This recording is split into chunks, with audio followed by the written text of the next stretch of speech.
Check. Good evening, everyone. How are you all? If you're outside, maybe this is the time for you to come in. Thank you so much for coming down tonight. We've got a jam-packed agenda tonight.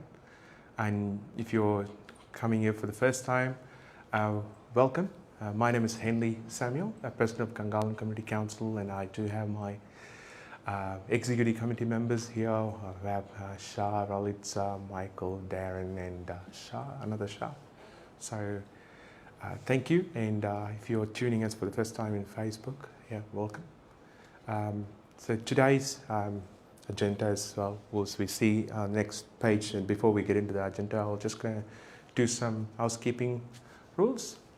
So this is, can you get the next one? Yeah, thanks. This meeting, as you know, this is live on Facebook as well. So it'll be up and running, and at some stage we will move on to YouTube with some of the new restrictions that have been in place by Facebook, where we cannot have the videos for a longer time. So we might end up moving to YouTube on videos, but we still use Facebook for communication purposes as well. And if you haven't signed up for our newsletter, maybe it's a good opportunity for you to sign up for it, so you're getting updates from us. So cool. And next one, please. So sorry, the previous one. There's one more. Yeah. Yeah. I think. Sorry. The one. This one. Yeah. So tonight we'll have an update from GCC regarding some of the updates that we received from Suburban Land Agency. So I will provide those updates as well today. And we'll also going to talk about the survey, the GCC survey. I'm not sure. Have anyone remember in the room the survey which we did maybe 4 years or 5 years back? Yeah, some of you remember that. So we are doing another survey which we will be launching tonight. So that's exciting. So I'll go through those things as well. But the hot topic of the town would be the Gungahlin community, about the safety and the stats on the crime as well. So that's what we're going to have that conversation. The reason we want to have it, we've been seeing a lot of Facebook posts and people are inquiring about these things, about those recent activities that's been happening. So that's what we want to focus tonight mainly, and spend some time on it to see what's the stats, what's happening, is it, what's the stats looks like compared to last quarter or this quarter. Is there any reason for this to rise up? And so we have a officer from as a ACT policing. So thank you so much, Nigel, for coming down, the inspector for Gungahlin. So it's really great. So without further ado, I will open the floor for you. So if you can come and provide some updates, and then we can use the some more time for Q&A as well. Thank you so much, Nigel. No worries. Thank you, Henley. Do you want me to? Oh, I can use this. Yeah. Okay. No, I have a very loud voice, so I won't use that. I'm Inspector Nigel Booth, ACT Policing, and I'm the officer in charge of Gungahlin Police Station. Our zone basically runs from the Barton Highway all the way up to the border, and basically from Northbourne out towards Hall. So quite a large zone. Under me, I have 50 police officers spanning 7 teams, and at any one time I will usually have a sergeant and sorry.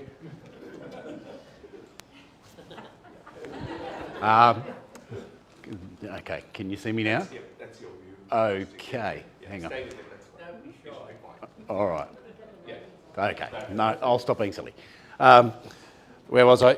A sergeant and 5 or 6 constables usually on duty at any one time. Sometimes there's more, sometimes there's a little bit less. A bit about myself. Police officer for 23 years. I've done, obviously, ACT policing, national, and international duties. I was overseas for 6 years with this organisation, and I've served in every state and territory in Australia. Done peacekeeping missions as well as liaison officer network as well. So a broad range of experience. One of the most challenging and at the same time pleasurable jobs that I've had is being on the front line as a police officer in ACT policing. Challenging from the perspective of welfare and the things that we face on a day-to-day basis.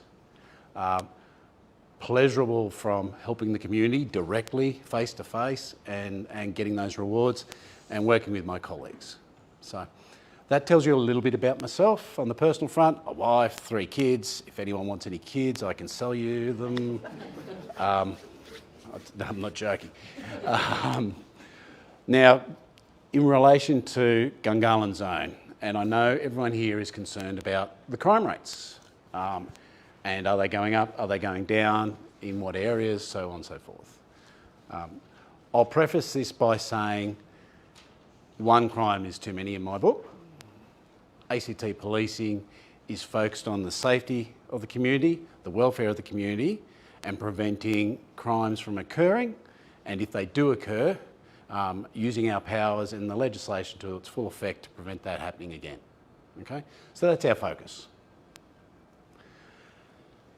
Crime stats in Gungahlin, and I won't talk specific numbers because there are a number of measures, and if I was to talk on one measure, there'll be a lot of explanation of how that is arrived at.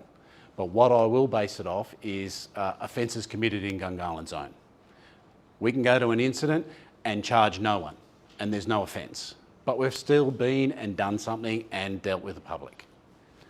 On other occasions, we'll go to an incident and we may charge someone with 10 offences. Okay?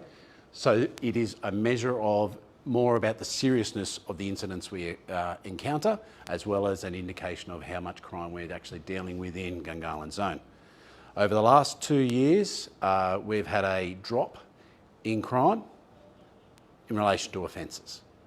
Now that's looking over the broad spectrum of pretty much every type of crime you can talk about. And I was talking to Henley over the emails recently. There are some concerning factors in the breakup of how that is all derived. What really concerns me, and I'm encouraged to see so many community members here tonight, is the burglaries that are occurring in homes. They've gone up. And as police, we hate that.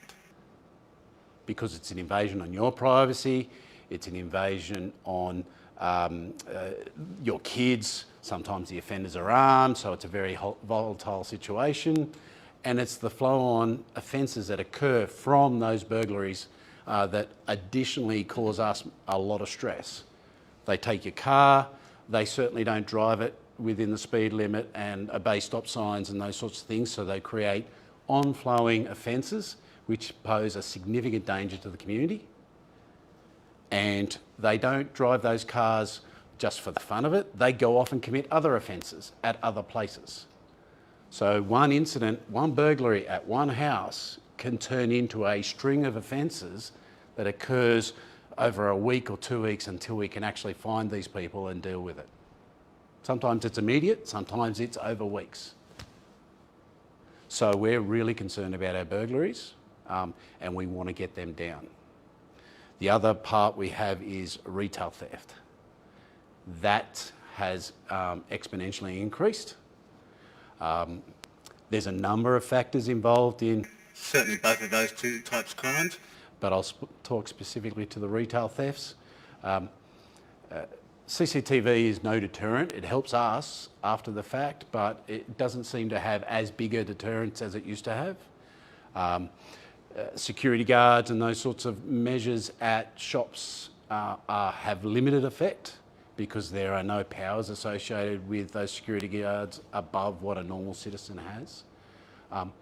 There's also a reluctance to confront offenders because they may be armed. And to be honest with you, I mean, that's a fair point. I'd be very hesitant to confront an armed offender if I wasn't trained. So that would they are some of the elements that contribute to that retail theft. So they're the two primary areas where we've actually seen an increase.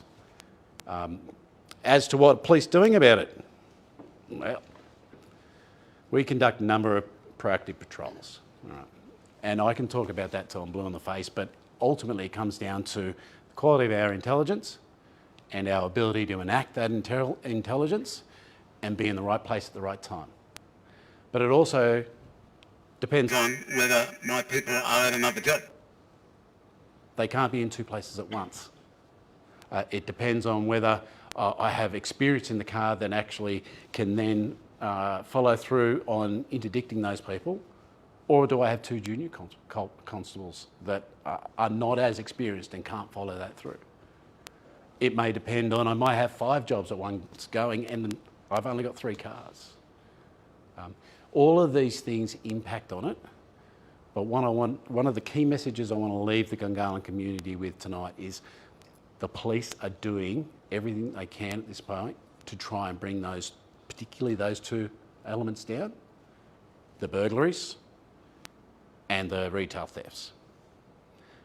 Now, when I said I had 50 officers under me, under 6 teams, 7 teams, with sergeants and 5 constables or 6 constables, they're not the only resources that are at play. We have a proactive couple of teams who deal, they don't do what my guys do. They don't go and respond to jobs. They are very forward thinking and forward looking. They get the intelligence, identify offenders that they want to target, and then they'll go out and use policing methodology to target those offenders. They are active throughout the ACT. Belconnen Zone will support us, and we support Belconnen Zone with resourcing, members going, cars going backwards and forwards all the time. We do jobs in Belconnen, they do it as City do the same for us, and we do the same for City. We've even had Woden and Tuggeranong cars come up, do jobs, and they go back. ACT, one of our main problems is we're tight geographically, but one of our benefits is we're tight geographically. Okay, so my cars can go down south and vice versa and those sorts of things. We are very mobile and very agile in the way we respond. Is it perfect? No, it's not. I could have another 100 police officers arrive tomorrow and sit in the station. Will I solve crime? It'll go down, but I won't fix it. It's one of those realities that I have to face. On resourcing, and I know this is a problem for Gungahlin, and everyone's spoken to me about it, and you're preaching to the choir. More resourcing, more policing for Gungahlin Zone. You're literally preaching to the choir. I would happily have more officers. The Chief Police Officer and the government work very hard on that, and this time next year we'll be at the highest we've ever been. However, every one of those additional officers requires computers, desks, cars, uniforms, all the kit. They need the proper training. They then need all of the welfare support and all this sort of stuff. So it's not just a matter of putting a body in a uniform. That person needs to be trained and fully kitted out and provided all the supports that they need to do their job. So getting 100 new police officers into the ACT is no small task. Okay. Now, I can talk all night about policing. It's fun and I love what I do. But it's probably a great opportunity for you to ask me questions directly. I won't talk about specific cases because I don't know who's in the room and it's really not my role to be talking about specific cases. I won't provide specific stats, as I said at the start, purely because I don't want to then mislead you with some set of stats that may be contrary to other sets of stats because of the way they're calculated. Okay? I am more than happy to answer any question from the floor or online. I don't know if you have that facility. Would anyone like to ask? You've mentioned what... Sorry, just 1 minute. Want to use the... Say again? Nigel, you've mentioned what you, the police, are doing. What can we, the public, do to help you? Oh, that's an excellent question. It's almost like I gave you a script. Crime prevention, I'm going to be blunt. Police are continually called upon to solve every situation. If you have a problem and you can't handle it, 90% of the community go, ring the police, and we come and solve it. But we can't solve everything. That's where the community comes in, and hence the reason why I said I was in touch with so many community members. Crime prevention comes down to yourselves, and I love saying this, and I've said it in Rotary meetings previously. When you come to burglaries, the whole idea is to make your house harder to be broken into than your neighbours. Because what these offenders do, and I'll use the polite term, offenders do, is they'll drive down a street and they'll see an Audi, a Jaguar, a nice looking Toyota. Oh, I want the Audi. That's the house I'm going to target. And it's sitting out on the driveway because the garage is full. They're shopping. That's what they do. They'll go and they'll test the front door handle. Oh, it's open. And they walk in. They'll take the keys, which you currently have on your bench in the kitchen, right there, ready to grab in the morning. They'll grab those, and then they'll grab the iPad and the phone that's right next to it, and then they'll walk out, get in your Audi, and they're gone. There's been no sensor lights, no CCTV, you haven't parked your car away, you've left your front door open, and you've left the keys out there with basically a sign on saying, take me. And that might sound far-fetched, but I bet you everyone in this room has one of those elements. And to be honest with you, I've seen it. I've seen it so many times where there's just continual, and I'm going to say it, failures of our own personal safety. Unfortunately, the days are gone where we can leave our doors unlocked. Those days are gone. These people will go and they will literally drive down a street or ride down a street, see the car they like, and that's the house they're targeting. So if you do, one of the tricks is to actually put your cars away, clear out the garage and put your cars away. And you can watch it when you respond to jobs.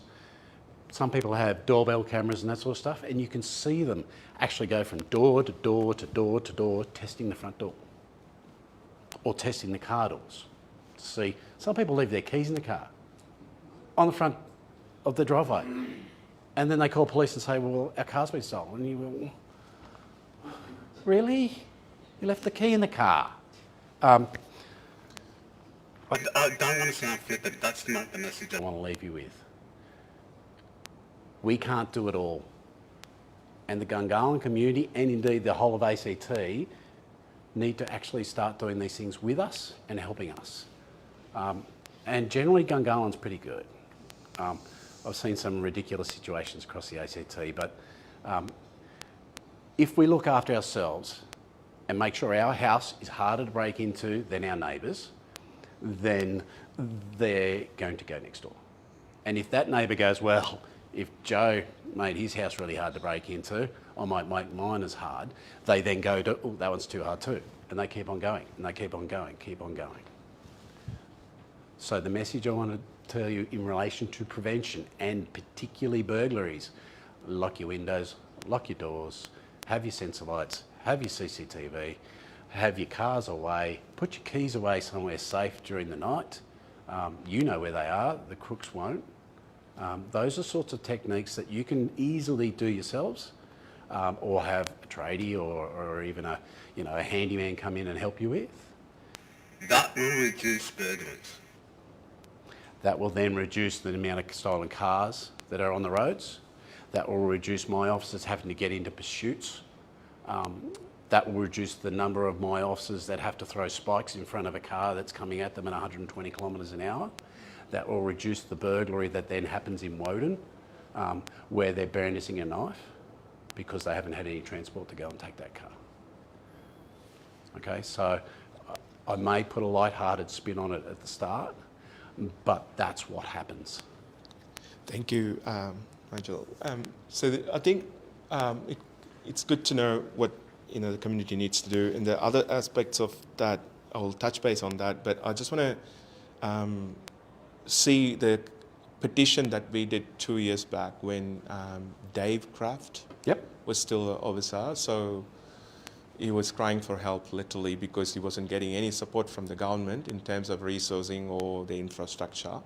So after that, we did a petition, and it had a good support from the community as well. Was that was the resourcing improved in the last 2 years, or did ACT government did anything to help you in terms of infrastructure and all those things, or is it still the same?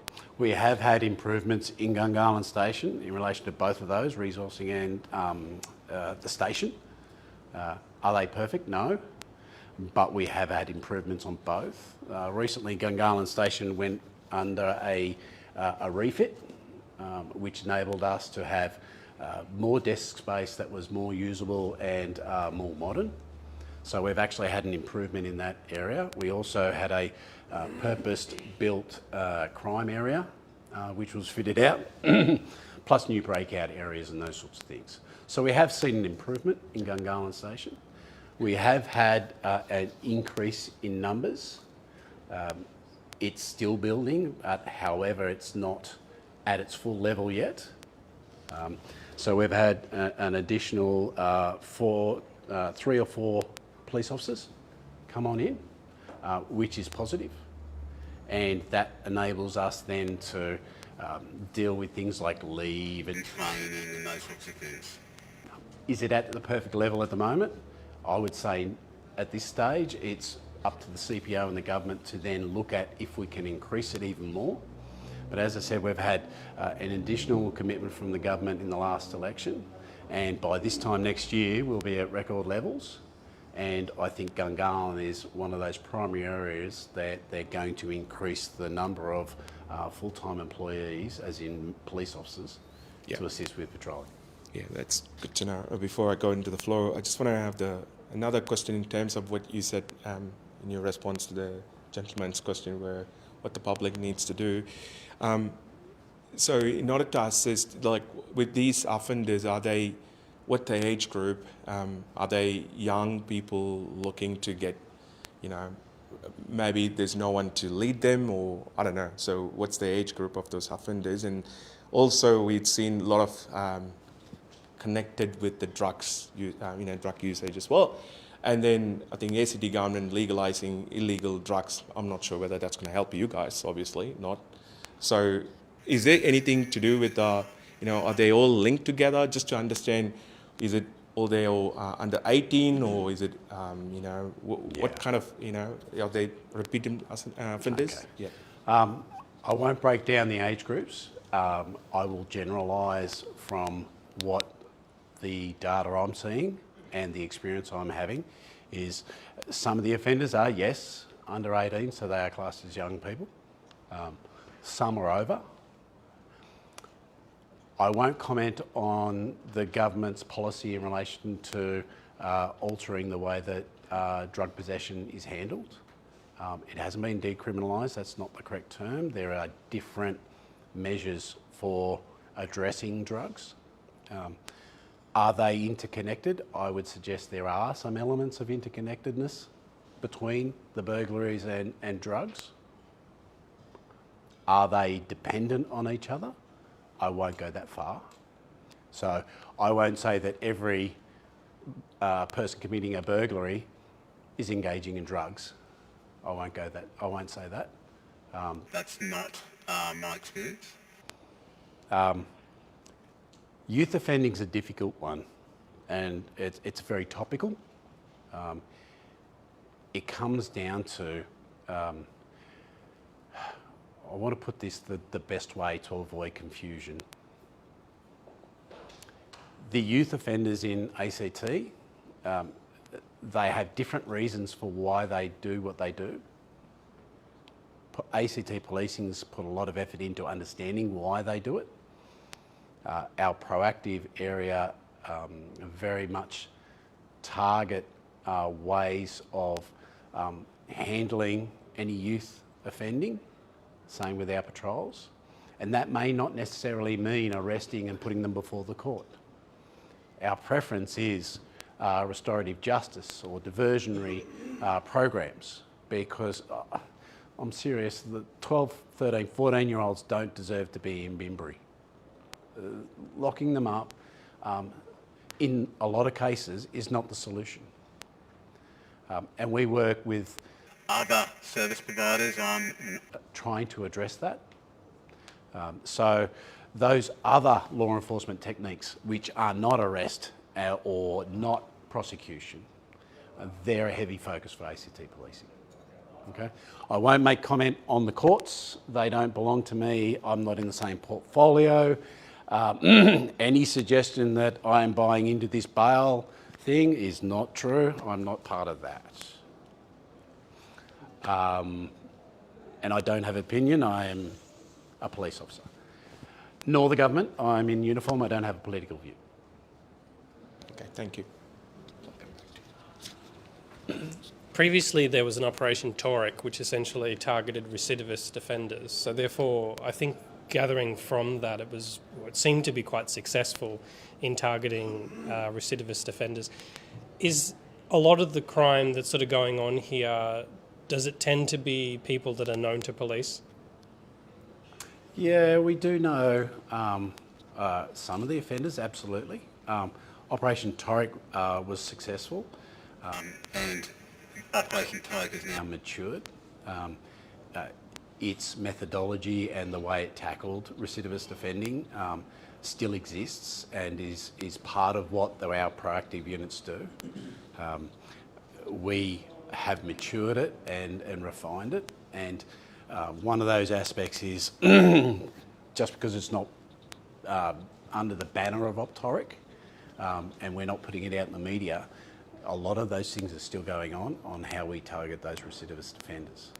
So some are, some aren't, but we recently did an Operation Min Latin, which you may have seen, where we arrested 8, was it 8 or 12, I can't remember now, it's a little while ago, and we put them before court. And a lot of them were recidivist offenders.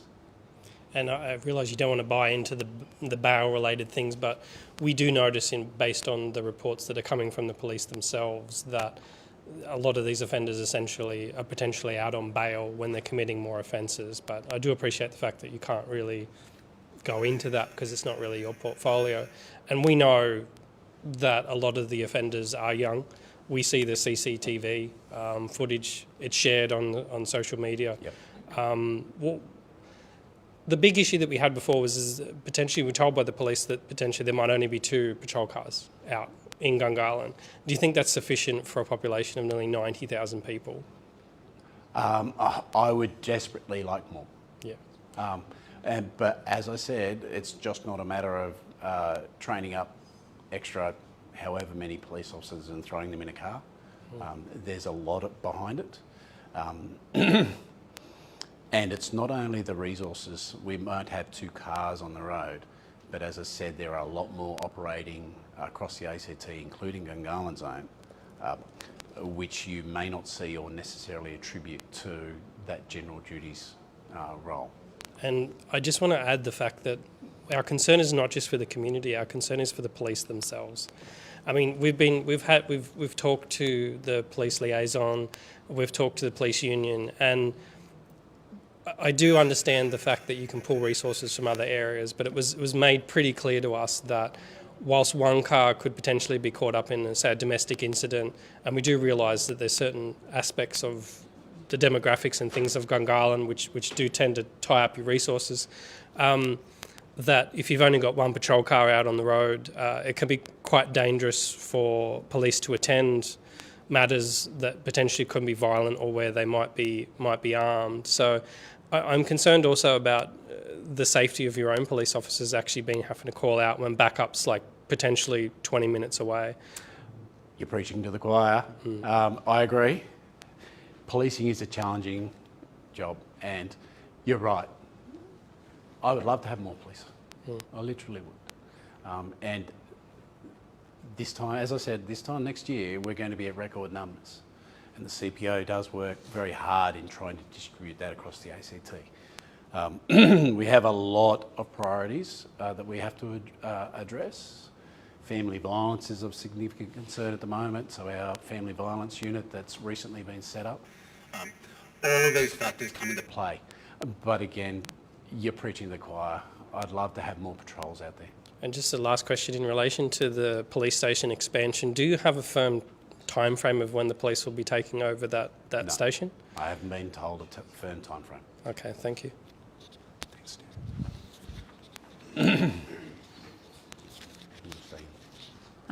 Oh, hello. I've just moved here sort of a little bit over a year ago, so I'm just interested to know, like, are there preventative measures, like in Queensland we had the PCYC, Police Club, Youth Club. Do those exist in Gungahlin? Yes. Like, what sort of things are there in that regard here? Well, these gentlemen can probably talk more about PCYC than I can, to be honest Okay, with you. yep. But yes, PCYC does exist. There are community programs, and I know Rotary recently tried to get through a BMX track and that sort of stuff. Yep. It's all about occupying these kids Yeah. if they are youth offenders, and it's in fact those sorts of initiatives actually help with the older, over 18s as well. So there are those programs around. We as police tend to be less involved in those. We will then use our service portal to actually refer people onwards. So that maintains a little bit of distance between ourselves and the person being referred, so that there's an element of privacy and those sorts of things. Other preventative measures, there's standard things that you can get off the ACT website, which has a lot of preventative measures that you can employ. As far as anything else, are you talking personal safety on the streets, or? Oh, no, I was wondering, like, what sort of organisations are there out there to occupy people or educate people? I know, of course, there's schools, Yes.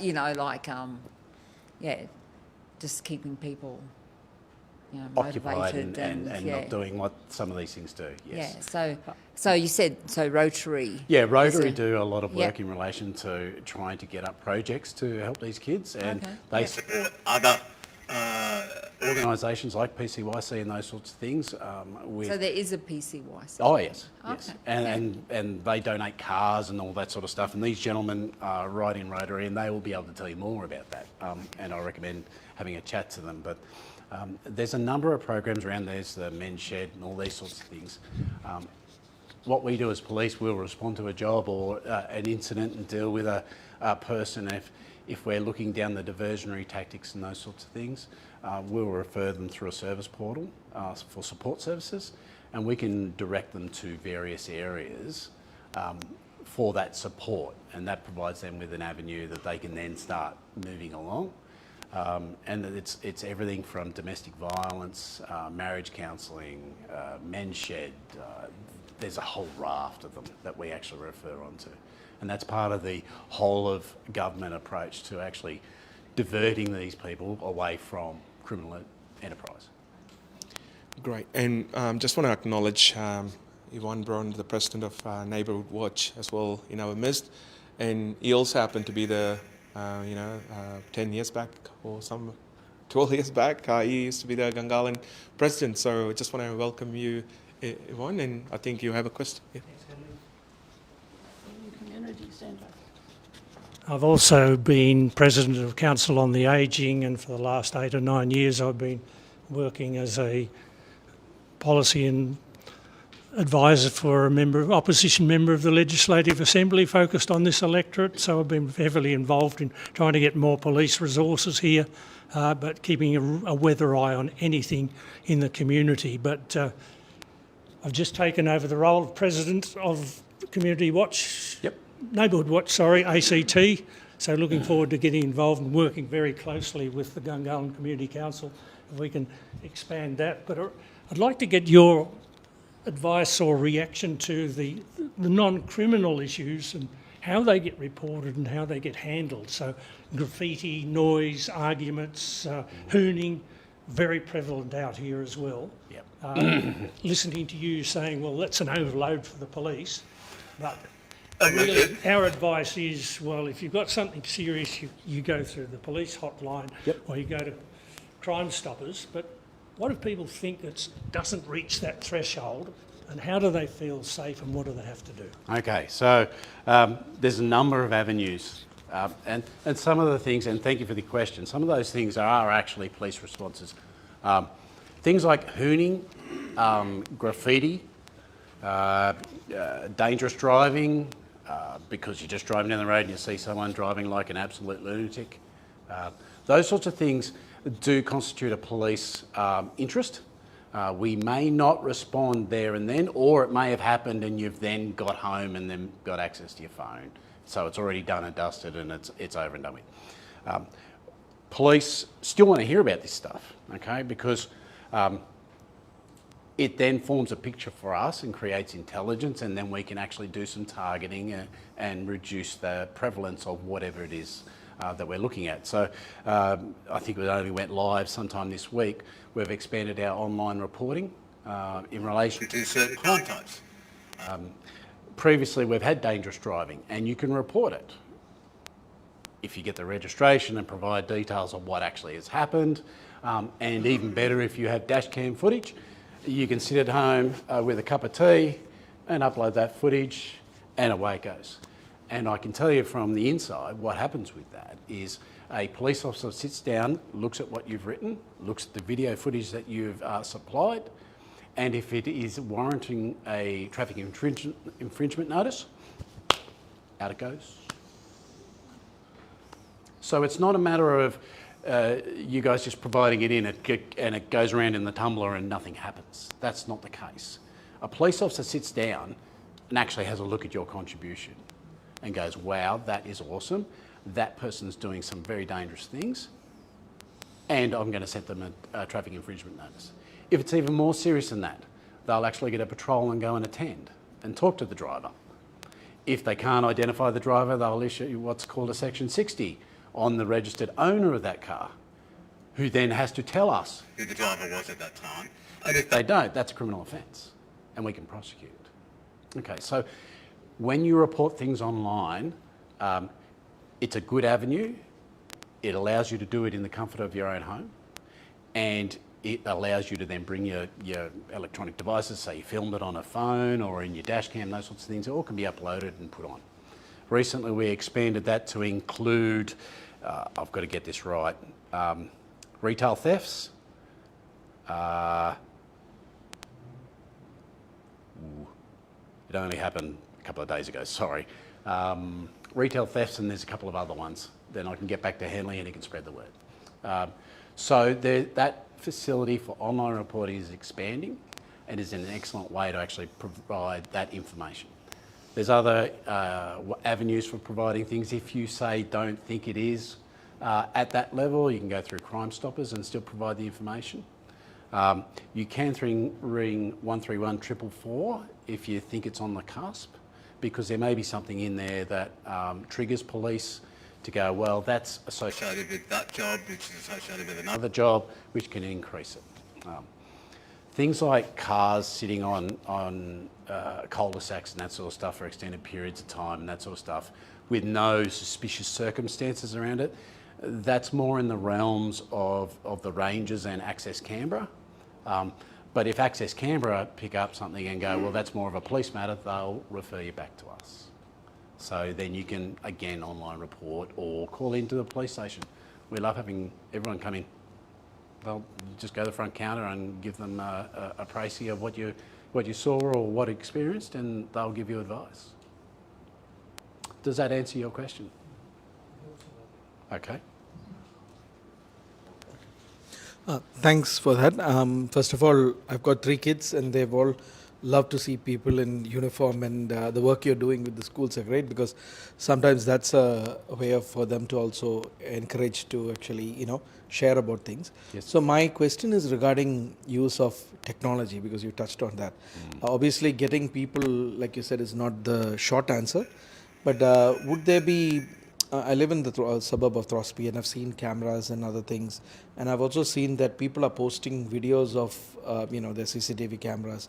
So how could we like work with better technology and better kind of some sort of crowd, supporting and giving evidence, like you mentioned? Yes. So that at least, I mean, obviously, when you guys come in, then that's an incident, but we can at least prevent, from those incidences. So, how can we look at that, and how as a community could we make awareness maybe through activities with the Gungahlin Community Council? Great question. Technology's now so available, so cheap and easy to install. CCTV is great on houses, to be honest with you. Dash cams, those sorts of things, because it provides us with vision, and there are things that we can pick up in vision that not necessarily mean anything to the average Joe citizen, okay? There are a number of reports that we get where a community member has had someone Test their door.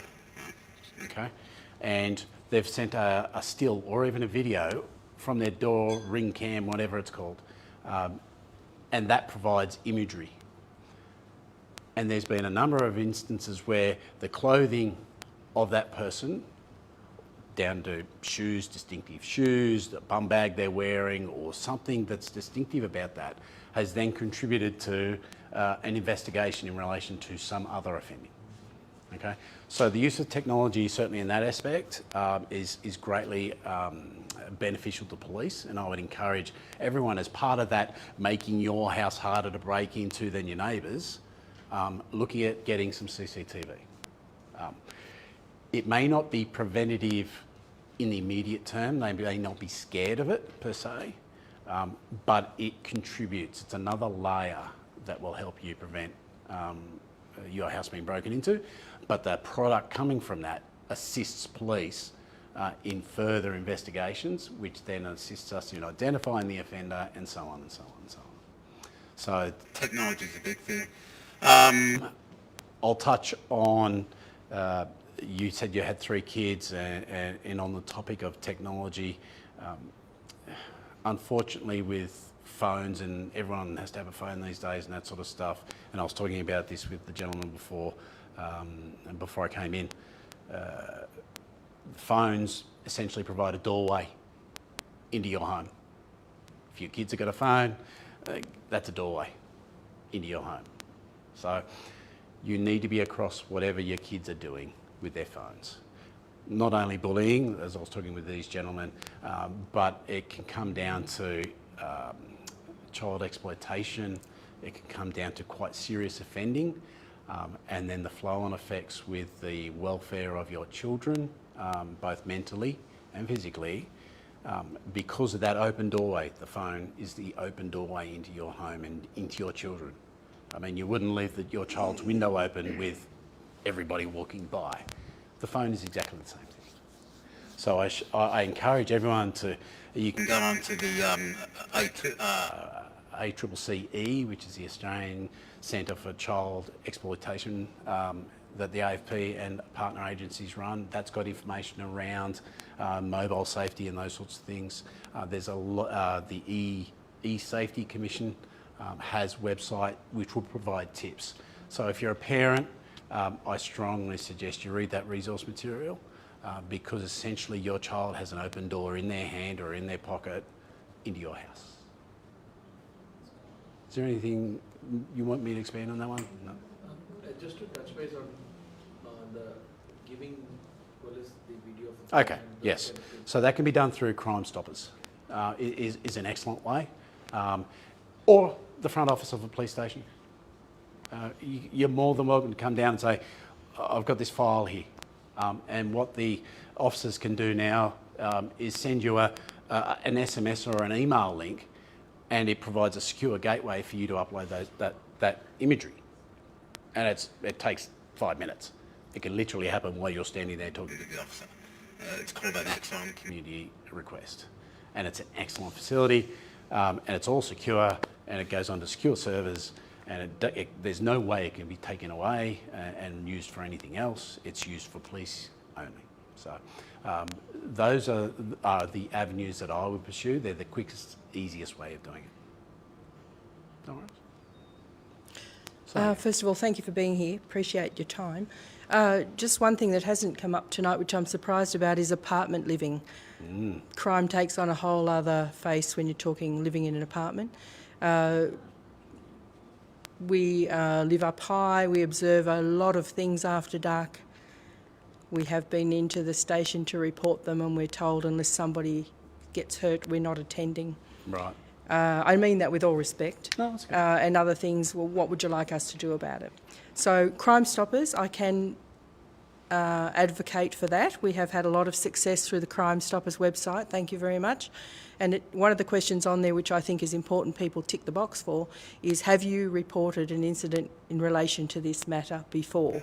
So not just once, but if you have to do it 2 or 3 times, it forms that pattern of observation, and it may just lead to something. Another thing that was useful, I think they used to do in Franklin, was have a coffee morning with a number of police officers as a drop-in. I appreciate resources may not allow that, but I think in Gungahlin that would be a very useful platform. We have done, and thank you for mentioning that. Actually, I think you should just come and work for us, because you just said a lot of the things much more clearly. Coffee with the Cop. It's an excellent outlet, and Gungahlin's due very shortly.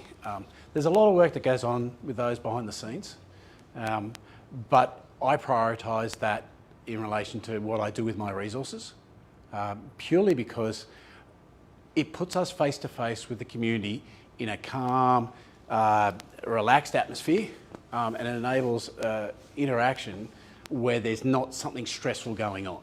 Because most of our interaction with the public usually is on the back of an incident or something like that. So Coffee with a Cop is absolutely fantastic. We pay for the coffee too. So Gungahlin's due shortly. We can only do so many at a time. And yes, I don't know when ours is scheduled, but it's not far away. The last one we did was at the marketplace, and I was thinking about somewhere out Amaroo, those sorts of areas as well. So keep your eye out for it, because we advertise it up the wazoo when it comes. So in relation to what you're saying about the apartment complexes and those sorts of things, and it's a way of the future, you're dead right. It's a different kettle of fish. It's a different one to police as well. Our traditional, the house and there's something happened in that house is one thing, but when we're dealing with apartment buildings, which we have trouble even getting through the front door into the foyer, poses a whole set of challenges for police. And they're becoming far more prevalent. The police station's basically ringed by apartment buildings. Also, things like a good civilian such as yourself reporting a heated argument between a male and female, and you don't know which apartment it is. It could be below you, it could be above you, it could be beside you, it could be 4 doors down. You don't know, because you can't tell. That then poses significant problems for police, because we just have to go and knock on every door. And it's not your fault, and it's not our fault. It's just the way these things are constructed. So you're right, it does pose a difficulty for police. And witnessing things if you're up high, or even witnessing things because you happen to be living in a very high density area. I do encourage you, like you were saying, Crime Stoppers, because you never know when that piece of information is actually going to be useful. And it may detect a pattern of behaviour, or it may be just the tip of the iceberg, which we then get at least a glimpse of before things becomes more serious. So thank you for your comments, and I'll see you Monday, 2 o'clock. Tuesday. Tuesday? Yes. Yeah, thank you for your time today. You had mentioned at the beginning that there has been significant increase in house break-ins and thefts over the last 2 years. Would you be able to share, what, as per your analysis, are the top 3 factors contributing to that? I won't go into specifics purely because I don't want to. There's so many factors that you couldn't nail it down to just 2 to 3. There are, on one side, it can be pure luck. Your house is selected, and that's that. On another thing, you're seen as an easy target. On another thing, they like the car you got out the front. On another thing, police, they think, don't go there very often. Another thing could be you live down the street from someone that's doing these things, so it's nice and easy. There is a raft of factors, and police generally target those factors as well as the incidents and the investigation in relation to the offenders. But then it comes back to the messaging I was telling you before about we have to work as a community together to make it harder for these guys. Because my aim of the whole premise was Joe Citizen makes it harder for his house and then The next house is done, so he makes it harder, so on. My aim is to actually make the whole of ACT really hard so they go somewhere else. Nigel, John Makita. I'm the victim of crime. My grandmother's Emma Placer. She was murdered in Mackellar in 1999. I think everybody here would know the story of my grandmother. Right. I have all the admiration for the ACT Police and the job that you do and your officers do every day. If it wasn't for you, many other people in our city would be victims of crime today, so thank you. It does concern me about a few of the things that you've mentioned tonight, and you're certainly playing the politician. In terms of you are saying everything that the government wants you to say and you're standing up for the government. I know how hard it must be for you because I can see as a victim of crime fighting for more policing for the ACT for the past 10 to 20 years, the problems that you're going through. It concerns me the fact that you have 50 police officers here in Gungahlin. If you say that you have 5 or 6 officers on duty, say one has to stay in the station, you've got 2 up duties, somebody has to go to an accident on Gungahlin Drive, somebody does get called out to Belconnen because this does happen on a daily basis. Our area is unpatrolled. I'd like to know, when it comes to just traffic duties, we've all talked about things, such as home break-ins and burglaries. I'll just back on that, it also does concern me that your line at the moment is make your house as secure as possible that it goes to the next person. I can tell you in the case of my family and my grandmother, they made their house Fort Knox. They made it so secure that the ACT Police had to break into their home to be able to get in to see my grandparents. My grandmother died. She basically suffocated on her own blood due to a robbery that went wrong, or however it was premeditated or whatever it was. But, this concerns me then that, making our houses as safe maybe isn't necessarily the only answer. I do really honestly think that more policing resources for the ACT is the solution. More patrols, more officers in your station, a new station for Gungahlin. For God's sake, the station was closed for 3 months. Your staff were working out of Portaloos. Working out of a demountable. The ambulance station was across the road in the bottom of the Siren car park. The fire trucks had to come from Charnwood. What has our city come to? But going back to my point that I wanted to make, so the general traffic duties that you've mentioned, things such as traffic policing. I'd like to know, when was the last time anybody in Gungahlin, or how often does it actually happen? Do you just do a basic RBT? Because I can't remember the last time I was RBT'd. Mind you, I don't go out night clubbing. I've got 2 kids at home, so I'm home every night.